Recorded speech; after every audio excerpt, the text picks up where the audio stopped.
E a 6 minutinhos eu volto. Já vai dar tempo de vocês terem terminado, todos vocês. Beleza, beleza, já tô no penúltimo parágrafo já.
Fausto Silva acabou. Maria Vitória, tá acabando já? Tô no final sim, professor. Então tá bom, já volto.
Professor, se o senhor já quis sair conversando sobre o livro para não atrasar, eu já tô no último parágrafo. É que eu cheguei um pouquinho atrasado.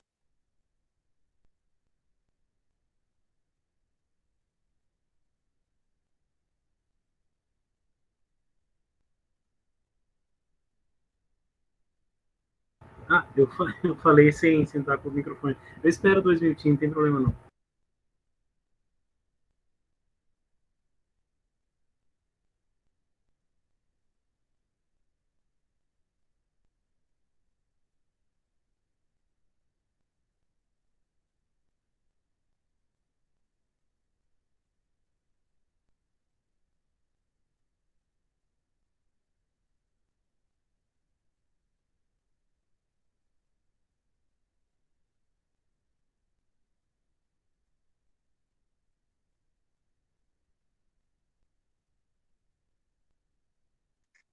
Terminei.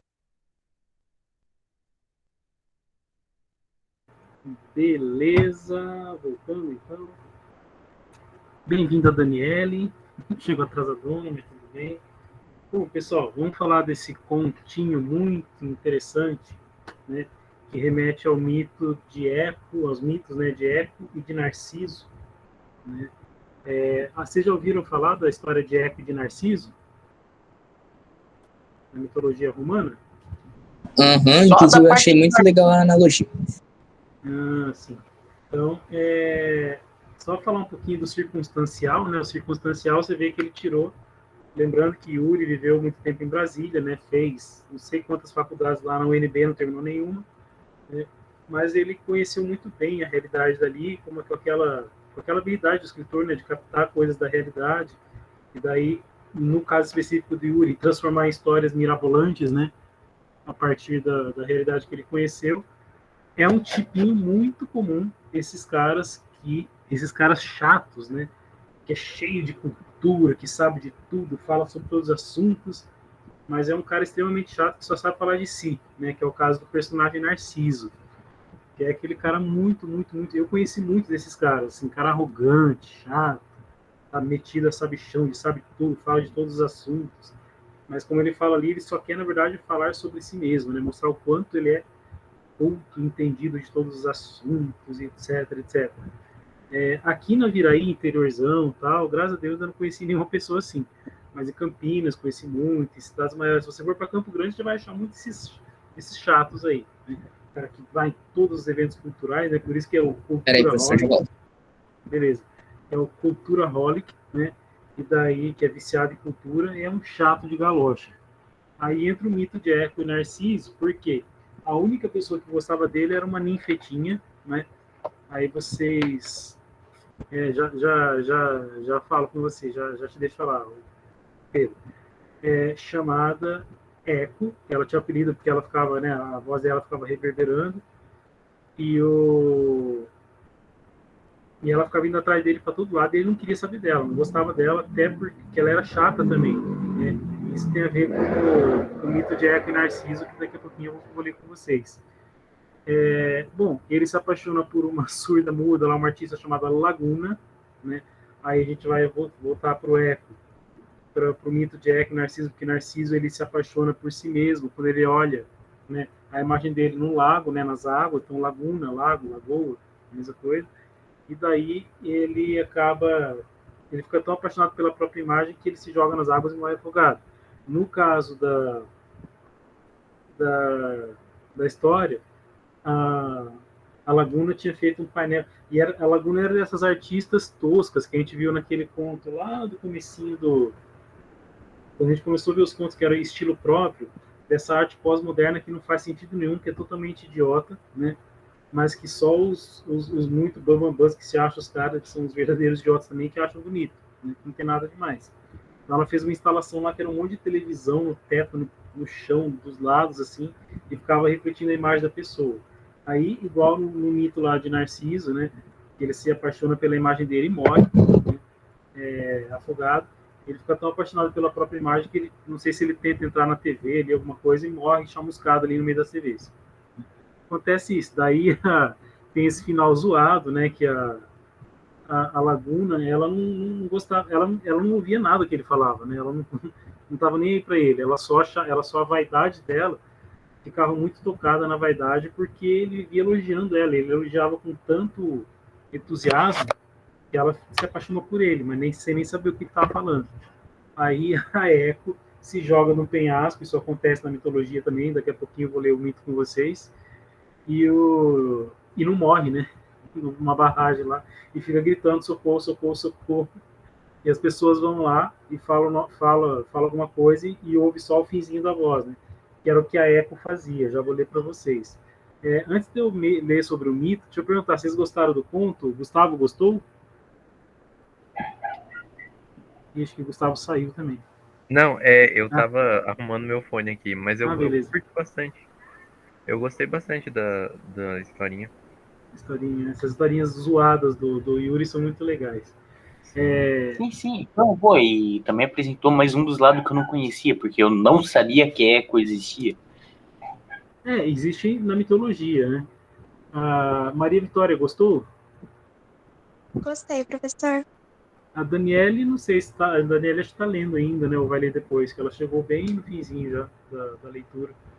Professor, eu terminei. Mas eu achei você legal gostou? também. Uhum.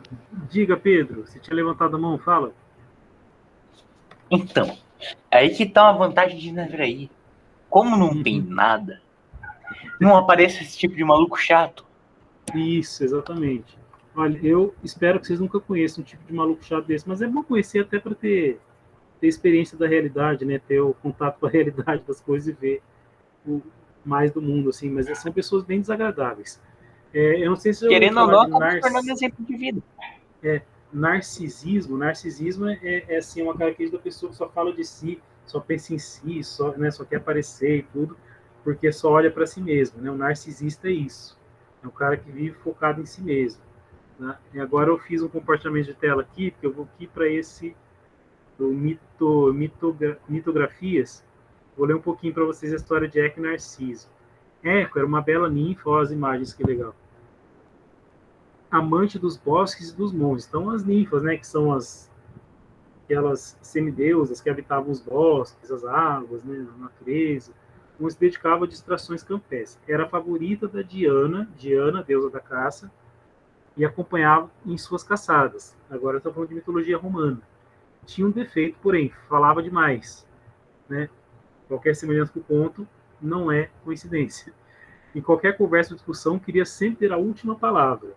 Certo dia, Juno, que seria a Hera, né, saiu à procura do marido, que aqui é Júpiter, né, no lugar de Zeus, de quem desconfiava com razão, que o Zeus ele era mulherengo, ele saía, né, tendo relações com muitas mulheres, e até um rapaz ele já andou pegando aí uma vez, que estivesse divertindo com as ninfas, né, as ninfas eram bem saidinhas, digamos assim. Eco, em sua conversa, conseguiu entreter a deusa até as ninfas fugirem. Aí, quando a Juno percebeu que ela estava sendo enganada pela Eco, ela jogou uma maldição nela. Só conservarás o uso da língua quimiludístico para as coisas do que gostas tanto. Responder. Continuarás a dizer a última palavra, mas não poderás falar em primeiro lugar. Então, ela perdeu a capacidade de se pronunciar. Ela só repetia as últimas palavras que alguém falava. Ó, essa aqui é a Eco, né? Toda, meu Deus. A ninfa viu Narciso, então, assim, um dia ela ficou com esse problema, então você fala assim, oi, ela responde oi. Qual é o seu nome? Ela responde seu nome. Então ela fica tipo como se fosse um eco. Por isso a gente dá esse nome para Eco. Aí um dia ela viu Narciso, um belo jovem que perseguia a caça na montanha. Então ele estava caçando. Apaixonou-se por ele e seguiu-lhe os passos. Então, igual a menininha, ficou indo atrás do cara, seguindo ele. Quando desejava dirigir-lhe a palavra, dizer-lhe frases gentis, conquistar-lhe o afeto. Só que ela não podia conversar com ele, né? Esperou com impaciência o dia que o primeiro fim. Certo dia, o jovem, tendo se separado dos companheiros, gritou meio alto. Há alguém aqui? Aqui, respondeu Eco, né? Só responde o final da frase dos outros. Narciso olhou em torno, não vendo ninguém, gritou, vem, vem. Por que foges de mim? Eco respondeu a mesma pergunta. Vamos nos juntar, disse o jovem. Aí a donzela repetiu com todo o ardor as mesmas palavras e correu para ele. Aí ele não quis saber dela, né? Ele fugia das ninfas, não gostava das ninfas. Afasta-te, exclamou ele recuando. Prefiro morrer a te deixar possuir-me. Possuir-me, disse a Eco. Aí foi tudo em vão. Ele fugiu, foi se esconder foi se esconder, né, no meio do bosque. Daquele em diante passou a viver nas cavernas entre os rochedos, né? Ela fugiu, né? Ele foi embora e ela ficou envergonhada e foi ver entre os rochedos e montanhas. Lembra que ela foi para uma barragem, lá para o alto de uma barragem, se jogou lá de cima. De pesar, seu corpo definhou, até que as carnes desapareceram inteiramente. Os ossos transformaram-se em rochedos e nada mais dela restou além da voz, né? Então é mais ou menos parecido, né? No conto aqui ela se joga de um penhasco e fica lá embaixo gritando, né? Aqui ela definha e ela passa a fazer parte daquele penhasco, que é naqueles penhascos onde você vai e grita e tem eco, entendeu? Então, quando alguém vai lá e fala perto do penhasco, o que acontece? Ela repete, né? Porque ela passou a fazer parte do penhasco. O penhasco repete o que a pessoa falou, as últimas palavras. Então, esse é o mito de Eco. Aí, quando entra Narciso? A crueldade de Narciso, nesse caso, não constitui uma exceção. Ele desprezou todas as ninfas, como havia desprezado Eco. Certo dia, uma donzela que tentara em vão atraí-lo implorou aos deuses que viesse algum dia saber o que é o amor a não ser correspondido. A deusa da vingança, chamada Nêmesis, né, ouviu a prece e atendeu. Então, Narciso foi amaldiçoado também, né? E ele se apaixonou por si mesmo. Havia uma fonte clara, né, uma laguna, cuja água parecia de prata, e aos pastores jamais levavam os rebanhos, nem as cabras monteiras frequentavam, nem qualquer dos animais da floresta. Também não era água enfeada por folhas e galhos, então era uma água totalmente cristalina, como se fosse um espelho, né? E um dia o Narciso chegou lá, e daí a maldição caiu sobre ele, né? A maldição caiu sobre ele, ele se debruçou e viu a própria imagem refletida, né? E ele achou que era o próprio espírito das águas ali, ele se apaixonou por si mesmo, né? Na verdade pela imagem dele. Ficou olhando com admiração por seus olhos brilhantes, para os cabelos anelados, como os de Apolo e Baco, o rosto oval, o pescoço, o marfim, então, enfim, apaixonou-se por si mesmo, baixou os lábios para dar um beijo, mergulhou os braços na água para abraçar a bela imagem. Fugiu com o contato, mas voltou momentos depois, renovando a fascinação. Não pôde mais conter-se, esqueceu-se toda a ideia do alimento e do repouso, enquanto se debruçava sobre a fonte e contemplava a própria imagem. Então ele ficou caçando a própria imagem dele ali no meio da água, né? Aí ele ficou lá, né, conversando com ele mesmo, né, conversando com a imagem dele, até que, deixa eu ver, enfim, com essas palavras e muitas outras semelhantes, atiçava e chamava o que consumia, e assim, pouco a pouco, foi perdendo as cores, vigor, a beleza, e, enfim, virou água também, né, se debruçou e sumiu nas águas. Então esse é o mito do Narciso, né, porque ele também foi amaldiçoado pela deusa Nêmesis. E vocês veem essa história mais ou menos repetida ali no conto, né? Que é a história de Eco e Narciso.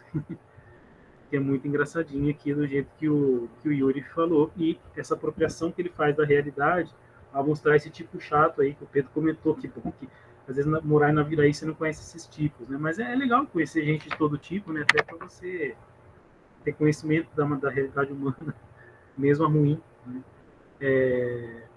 Mas era mais ou menos isso. O encontro de hoje, pessoal, deixa eu ver, na escola já tem bastante deles, professor, impossível não conhecer um. Eu não eu não tenho muito, assim, eu desconfio de alguns, mas fico uma recolhidinha no deles. Não são tão chatos como esse cara aqui do conto, né? Eu sempre acho os contos que envolvem mitologia muito legais, cara. Então, o Yuri faz isso, ele vai ter mais alguns, viu? Deixa eu ver. Aí, na semana que vem, não sei, eu acho que talvez o Marcelo leia com vocês o Frida, mas o Frida, ele tem umas 20 páginas. Talvez vocês comecem a ler na aula e daí só conversa sobre ele na outra semana. O Penteiro, que é mito de Penteu, né? Vamos ver se ele se apropriou de mais algum. A Revelação, não sei se tem algum mito aqui. Se tiver, o Boitatá Quântico, ele se alimentou de mitologia nacional, né? De mitologia brasileira, de folclore brasileiro. Deixa eu ver o que mais. Quantos faltam? Tem ainda... Tem o Monstro do Minhocão, deixa eu ver. Pitademia Peregrina. Não, esse eu nem lembro desse conto, tem que reler. Matando Mosquito com Tiro de Canhão, também não sei qual que é esse. Esse é uma carta, como se fosse um conto epistolar. E tem um outro que é o Abominável Homem do Minhocão, que inclusive a capa do livro, né? Que é uma referência assim, a mito do Abominável Homem das Neves, né? Esses mitos do monstro do Lago Ness e tudo. Mas de mitologia clássica mesmo só tem o do Penteu depois, né? Penteu ou Pentelho, que é daqui a 2 contos. Tem o da Frida. Tem a ver com aquele viaduto de São Paulo lá também ou não?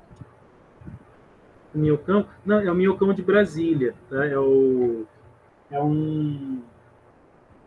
Vamos dizer, rede de esgoto de Brasília, não é o Minhocão de São Paulo, não, tá? É outro Minhocão esse aqui. É que lá em Brasília tem a rede subterrânea, né? Tem galerias subterrâneas muito, né, construídas lá. Aliás, lá tem, o que mais tem lá é galeria subterrânea. Eu não sei se vocês sabem, por exemplo, algumas autoridades que se acham, né, deuses, por exemplo, ministros do Supremo Tribunal Federal, eles não andam na rua, eles andam pelas galerias subterrâneas, que são cercadas de segurança, e eles chegam no Supremo Tribunal, eles não passam ali pela porta, eles vão direto pela garagem e sobem num elevador privativo e tal. Tipo, eles se acham deuses, até porque se eles aparecerem na rua é capaz de alguém fazer alguma coisa inapropriada em relação a eles. Mas é isso, pessoal. Gostaram do encontro de hoje? Bastante. Sim, Beleza. assim como o Samuel, os contos que envolvem mitologia também são os mais legais, assim, eu São acho. legais, né? O Yuri é muito legal. Eu tirei comportamento de tela. Eu queria mostrar para vocês aqui uma pessoa que está entre os meus contatos e ela talvez participe de um desses nossos encontros. Vou compartilhar de novo. Vou mostrar aqui a pessoa. Tá vendo aqui, ó, o contato? Estão vendo o contato que eu tenho aqui? Olha só, que chique. Vieira. Quem me forneceu o contato dele foi um outro escritor que vocês também vão conhecer, que é o autor desse livro aqui, tá? Que a gente vai ler no Para Gostar de Ler, que é o Paulo Briguet. Tá? Então tem dois escritores que vocês vão conhecer pessoalmente, né? Pessoalmente no Meet, tá certo? Caramba. Que é o Yuri e o Paulo, tá certo? Então é isso, pessoal. Um grande abraço para vocês, bom fim de semana. E aproveite semana que vem, que ainda é tranquilone. Depois, na outra, a gente tem a volta às aulas mais ou menos presenciais, né? Presencial por um pedaço, não presencial por pedaço. Tá certo? Abração para vocês, então, pessoal. Até mais. Encerrar Até. aqui. Certo. Professor, Não, mano, agora que eu vi que a coisa do Samuel é animada.